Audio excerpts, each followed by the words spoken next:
In July 2003, Chicago woke to a horror that would haunt the city for years. In the early hours of July 18th, security officers at the Lake Point Tower discovered a woman's lifeless body on the rooftop. She was Elizabeth Carter, a woman known for her charm, beauty, and high society connections.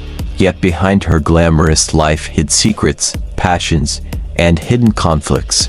Security cameras captured a shadowy figure pushing her from the edge, a man whose face was hidden beneath a dark coat and wide-brimmed hat. No one knew who he was, why he was there, or what had driven him to commit such a brutal act. Tonight, we'll unravel the story of Elizabeth Carter, her life, her secrets, and the fateful night that ended it all. Stay with me, because this is a true crime story you won't forget. Lake Point Tower stood as one of Chicago's most prestigious addresses, a symbol of luxury and power. By day, the building hummed with the activity of successful professionals, socialites, and high-profile visitors. By night, its corridors and rooftops fell silent, offering an illusion of calm, the perfect backdrop for secrets no one dared to imagine. Elizabeth Carter lived in this world of elegance and sophistication. Outwardly, her life seemed flawless. She attended charity events, hosted exclusive gatherings, and was married to Richard Carter, a respected businessman. But beneath the polished surface, her life was a maze of contradictions. Ambitious, confident, and magnetic, Elizabeth drew people to her effortlessly, yet her personal choices often clashed with the conventional values of those around her. Her home and the tower were her stages, where charm and influence masked a private life brimming with complexity. Friends described her as fearless and adventurous, someone who pursued excitement and personal freedom without hesitation. She had a sharp mind, a bold personality, and a taste for unconventional experiences that few could fully understand. The night of July 17, 2003, was quiet, almost ordinary, yet it carried a tension that few noticed. Residents closed their windows and locked their doors, unaware that events were unfolding on the rooftop above. The city's glittering skyline reflected in the dark waters of Lake Michigan, but in the shadows of the tower, a storm was about to erupt, one that would shatter not just Elizabeth's life, but the lives of everyone connected to her. In this seemingly peaceful city, the line between safety and danger was thinner than anyone could imagine. And on that night, in the quiet hum of the tower, the stage was set for tragedy. Elizabeth Carter's life was a portrait of contrasts. To the outside world, she was a confident, accomplished woman at the top of Chicago's social ladder. She managed a successful PR business, attended high-profile charity events, and moved through elite social circles with ease. Her charisma and intelligence drew people toward her, making her one of the most admired figures in the city. Yet behind the polished exterior, Elizabeth's personal life was far from simple. She was a woman who craved excitement, variety, and freedom, desires that often clashed with societal expectations and the traditional values of her husband, Richard Carter. Richard, a disciplined and successful businessman, valued stability, loyalty, and propriety. Born into a family of accomplished entrepreneurs, he had built his reputation on integrity and careful planning. For him, marriage was not just a union of two people, but a partnership that combined influence, wealth, and social standing. From the beginning, their marriage was complicated. Richard could not accept Elizabeth's adventurous personal life. She had relationships with two men, Michael Jones and Jacob Foster, and often indulged in unconventional experiences that challenged traditional notions of fidelity. Michael Jones, a bold and creative architect, offered Elizabeth an escape into passion and freedom. His world was one of artistry, spontaneity, and daring, giving Elizabeth the thrill she craved. Jacob Foster, a grounded and thoughtful businessman, provided a different kind of connection, one that allowed her to explore her deepest desires without judgment. Elizabeth's relationships were not hidden. Friends and acquaintances knew of her daring lifestyle, and she openly embraced her desires. Her life was a delicate balance between independence and intimacy, a web of loyalties, affections, and tensions that constantly tested her marriage. Arguments with Richard over fidelity and morality were frequent, often erupting into heated confrontations. Yet, despite the conflicts, Elizabeth longed for genuine love, harmony, and understanding, a yearning that clashed with the realities of her complex life. Her personal world was a stage where emotions, jealousy, and passion collided. Each relationship carried its own secrets, ambitions, and rivalries, creating a network of connections that would soon become critical to understanding the events of that fateful night. In the months leading up to July 2003, Elizabeth's dual life, her pursuit of freedom, and the tensions with her husband and lovers were building quietly, like a storm gathering strength, a storm that would explode in tragedy. The night of July 17, 2003, started like any other in Chicago's elite circles, but it would end in tragedy. Elizabeth Carter hosted one of her private gatherings at Lake Point Tower, an event designed for intrigue and adventure. The party had a theme, a role-playing game where guests embodied daring characters, stepping into a world of fantasy and experimentation. Among the attendees were her two lovers, Michael Jones and Jacob Foster, along with several close acquaintances. The atmosphere was filled with laughter, whispered secrets, and the thrill of the unknown. Yet beneath the excitement, tension simmered. Richard Carter, Elizabeth's husband, had learned about the party and confronted her earlier that evening. His traditional values and desire for control clashed violently with Elizabeth's free-spirited lifestyle. He warned her that he would no longer tolerate her unconventional relationships, demanding that she end her liaisons with other men. Their argument was intense, leaving Elizabeth emotionally drained and seeking solitude to cool her mind. Later that night, Elizabeth left the party alone. Witnesses and surveillance footage indicate that she wandered through the quiet corridors of Lake Point Tower, eventually making her way to the rooftop, a place she often sought for reflection and privacy. The city below was peaceful, its lights shimmering against the dark waters of Lake Michigan, yet on that rooftop, danger was waiting. Security cameras captured Elizabeth climbing the stairs to the open-air roof. At first, she appeared calm, almost contemplative, unaware that a shadowy figure lurked nearby. The man, wearing a dark coat and wide-brimmed hat that concealed his face, moved with deliberate caution. For tense moments, he lingered near the edge of the roof, seemingly weighing his actions. Then, almost instantly, he lunged, pushing Elizabeth toward the railing. The footage shows her body struggling, arms reaching desperately, but her strength failed her. In a matter of seconds, Elizabeth fell, the sound of her impact echoing through the tower. Her purse, phone, and personal belongings were left untouched, a chilling detail that suggested the killer had meticulously planned every step. In that terrifying instant, Elizabeth's life, filled with ambition, desires, and secrets, was cut short. The city of Chicago had lost one of its most enigmatic figures, and the mystery of who had caused this tragedy was only beginning to unfold. The shocking discovery of Elizabeth Carter's body on the rooftop sent ripples of fear and curiosity throughout Chicago. Detective Michael Larson, a seasoned investigator with the Major Crimes Unit, was assigned to the case. Known for his meticulous approach and attention to detail, Larson immediately recognized that this was no ordinary crime of passion. The evidence suggested premeditation and careful planning. Initial suspicions naturally fell on Richard Carter, Elizabeth's husband. Their marriage had been tumultuous, marked by arguments over her personal freedom and unconventional relationships. But as detectives began checking alibis and reviewing surveillance footage, Richard's presence in his downtown office that evening was confirmed by multiple witnesses and video evidence. His innocence was becoming clear, even though the motive seemed obvious. Attention quickly shifted to Elizabeth's lovers, Michael Jones and Jacob Foster. Both men claimed to have been elsewhere at the time, but their statements were inconsistent and raised questions. Investigators began mapping out the intricate web of Elizabeth's personal life, her relationships, and the tensions surrounding her, because in a case like this, motive was deeply entwined with emotion. Surveillance footage from the tower became crucial. Although the quality was poor and the shadowy figure on the roof nearly unrecognizable, careful analysis revealed patterns. The man moved confidently, familiar with the layout of the building and aware of the camera's blind spots. This was no random intruder. The killer knew the tower intimately, likely having access to restricted areas. Meanwhile, forensic teams combed the rooftop for clues. Small shoe prints near the railing, faint traces of fabric, and a minimal bloodstain suggested the killer acted swiftly but deliberately. Elizabeth's belongings, her purse, phone, and personal items were untouched, hinting that the perpetrator wanted to avoid leaving unnecessary evidence while still committing a brutal act. Detective Larson began piecing together the timeline.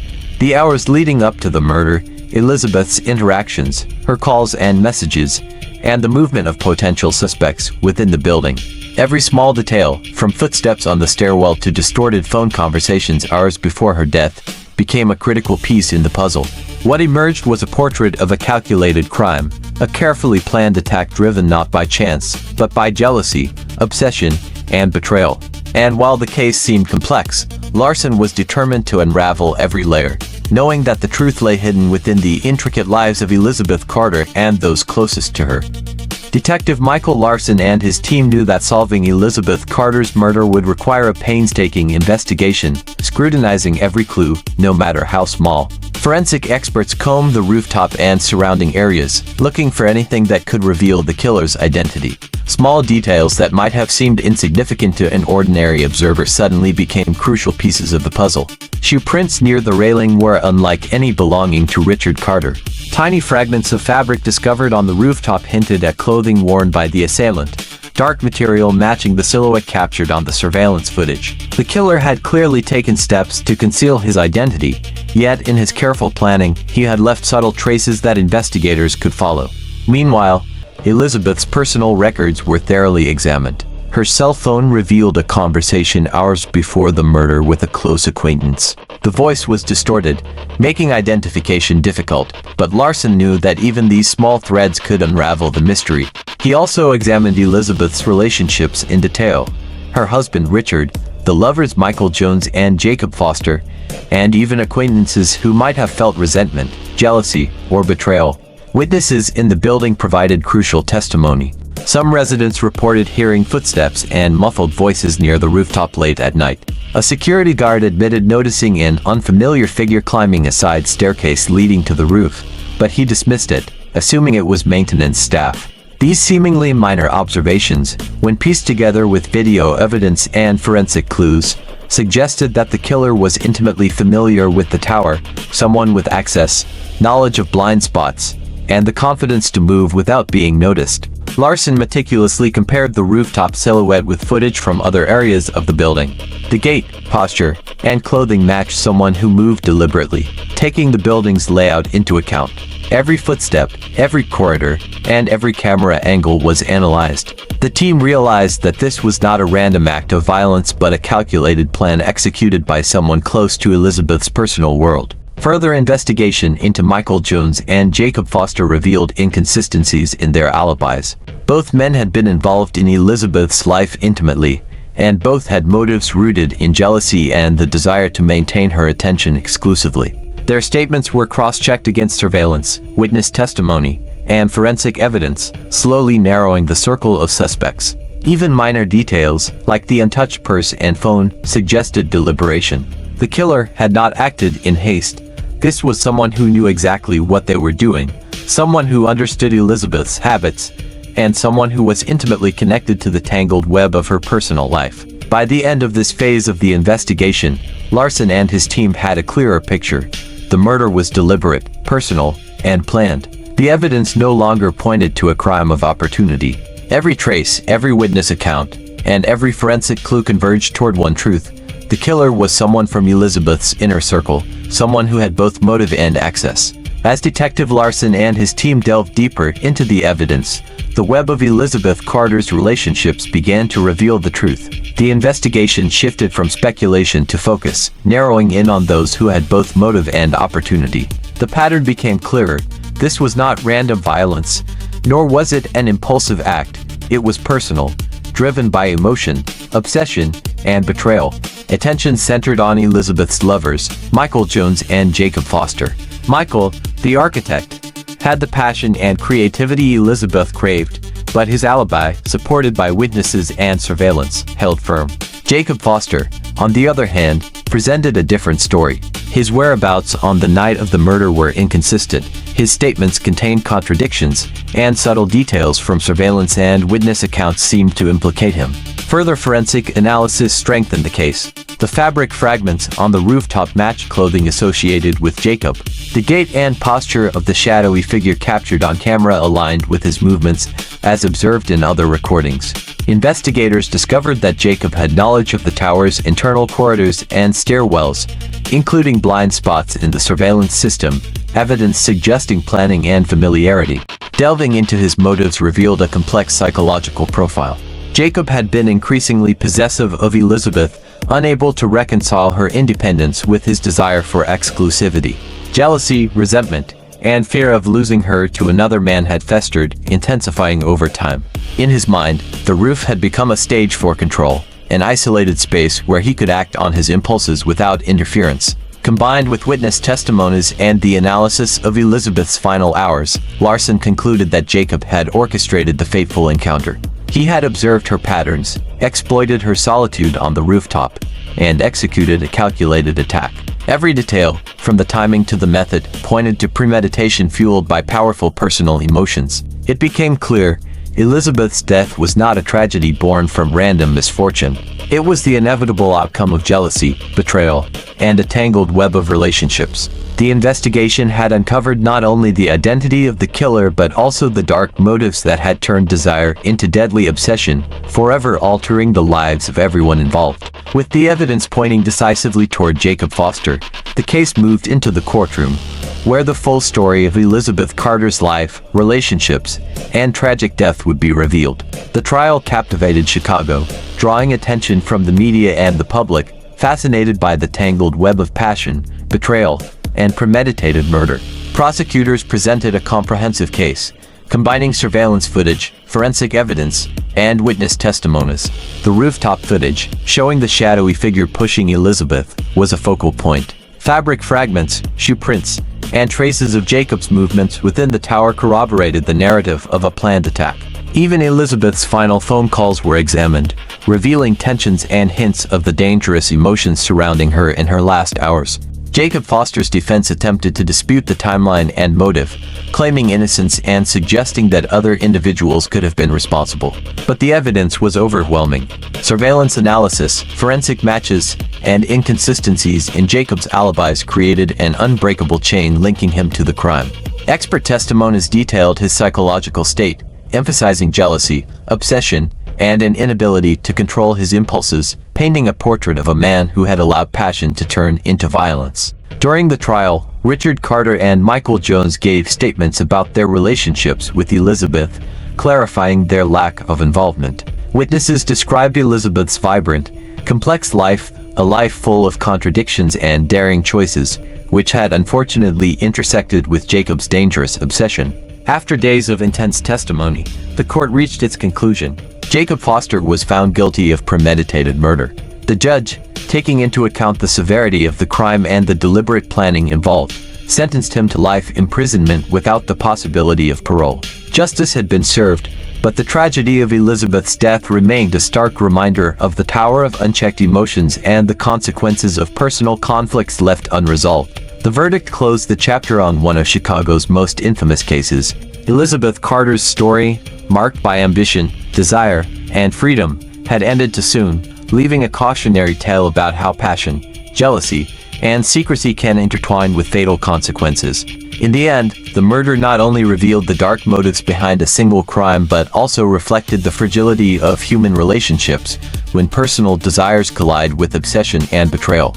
The story of Elizabeth Carter is a haunting reminder of how quickly ambition, desire, and personal conflicts can spiral into tragedy. A life that appeared glamorous and enviable was, beneath the surface, filled with secrets, tensions, and dangerous passions. Her murder exposed the hidden consequences of jealousy, obsession, and betrayal, showing that even the most carefully constructed lives can be shattered in a single moment. Detective Larson's relentless pursuit of the truth ensured justice, but the story also leaves a lasting question. How often do hidden emotions and personal conflicts push ordinary people to extraordinary, sometimes deadly, actions? Elizabeth's life, her choices, and her tragic death will remain a cautionary tale, a true crime story that reminds us of the fragile balance between freedom, desire, and the dangerous consequences when that balance is lost. If you found this story gripping, don't forget to subscribe for more true crime cases, like the video if it kept you on the edge of your seat, and comment below with what you think happened. We read every theory.